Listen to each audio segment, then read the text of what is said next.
I saw a tremendous insight by the great Rabbi Yonatan Eibeshitz, the brilliant scholar of the 18th century, that will help us understand the concept of the Sukkah and hopefully resonate with us during the course of this particular holiday.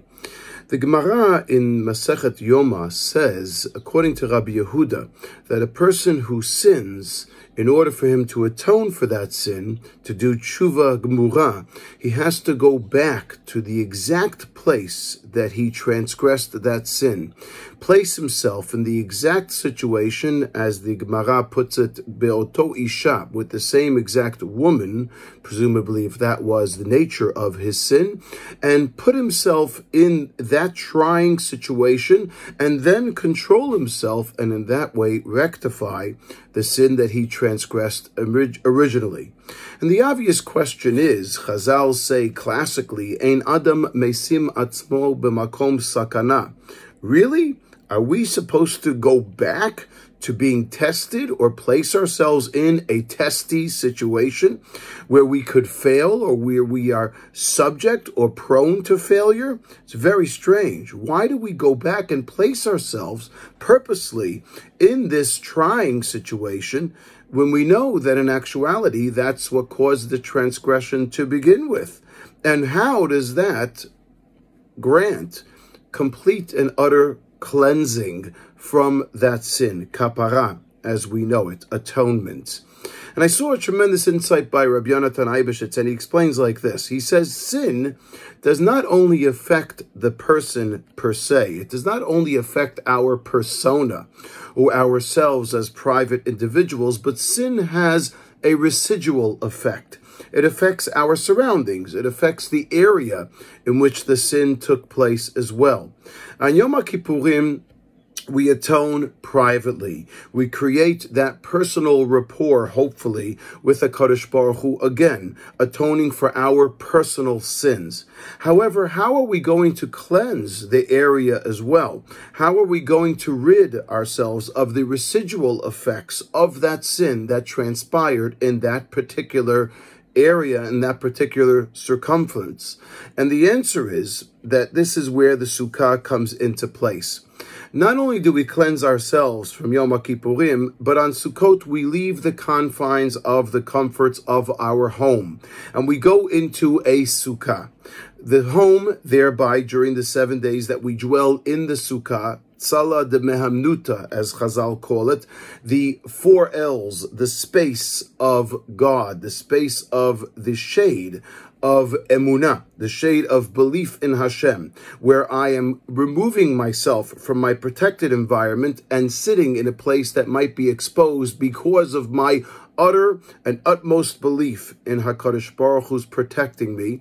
Thereby, during those 7 days, much like tzara'at, leprosy, that affects a home of a person, also needs to be cleansed of that plague for 7 days. So too our home is cleansed from the sin in the place that might have transpired during the 7 days that we dwell in the Sukkah outside the home.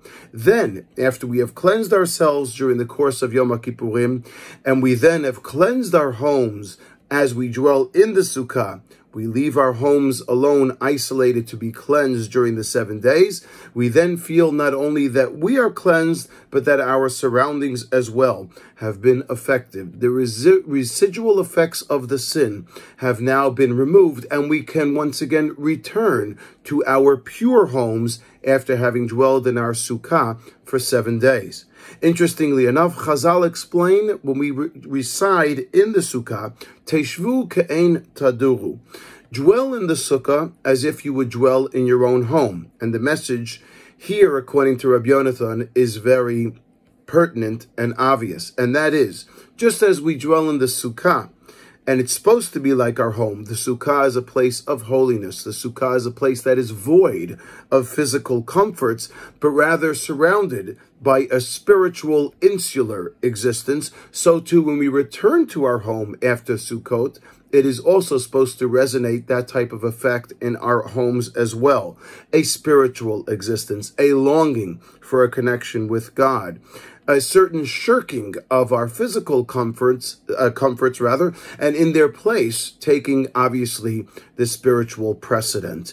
And this is the idea of the Chag Sukot, the effect that we have on our own persona, the rectification, and once again, the rejuvenation of our spirit personally from Yom Kippurim, and the rejuvenation and resuscitation of our surroundings, our home as well, in terms of how we live and how we conduct our lifestyle vis-a-vis how the Sukkah is supposed to demonstrate to us during these 7 days. I always found it amazing, or still find it amazing, our dear Gila was someone who was a very spiritual neshama, a very spiritual person in terms of her own being. But not only that, even so long, or a number of months now, over 10 months since her demise, she continues to have that residual effect on so many people through the way that she had behaved or the way that she conducted her lifestyle. Her longings for a spiritual existence continue to resonate with so many people who not only might have known her when she was alive, but start to know her now through her stories and through the various experiences that she had in her life as well.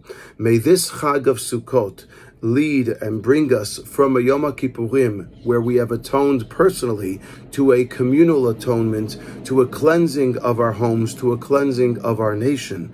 And may all of us experience a Chag Sameach.